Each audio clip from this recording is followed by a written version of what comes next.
Баршаңызға сәлем, сіздермен бірге Жансая. Бүгін біз осындай өте керемет, өте тәтті болып шығатын печенье дайындаймыз. Дәмі ерекше болып шығады. Оны жасау үшін ең алдымен жұмыртқаны ақ уызы мен сары уызын жеке-жеке бөліп аламыз.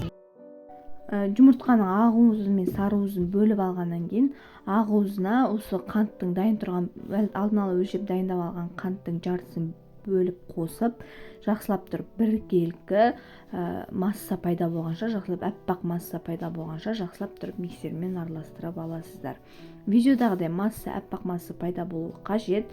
Кейін дәл осылай жұмыртқаның сарысына да қантты қосып, жақсылап тұрып араластырып аласыздар. Ол да әппақ массаға айналуы қажет.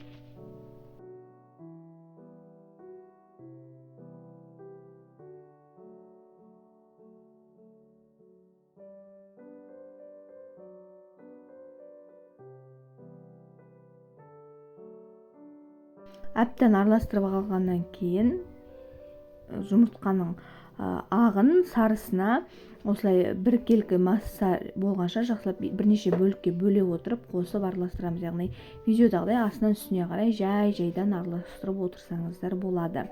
Кейін жұмыртқаның ағы мен сарысын бір-біріне араластырып алғаннан кейін біз ұнымызды қосып, яғни електен өткізе отырып бірнеше бөлікке бөліп қосасыздар. Жақсылап тұрып оларды да біркелкі масса пайда болғанша жақсылап тұрып араластырып аласыздар.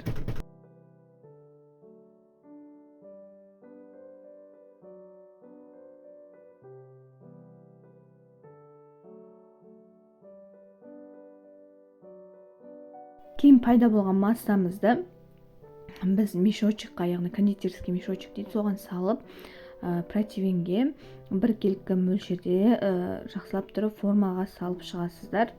Кейін оның барлығын біркелкі формаға салып алғаннан кейін үстінен қант ұнтағын сеуіп, духовкаға 180 градусқа 15-20 минутқа пісіруге жібересіздер.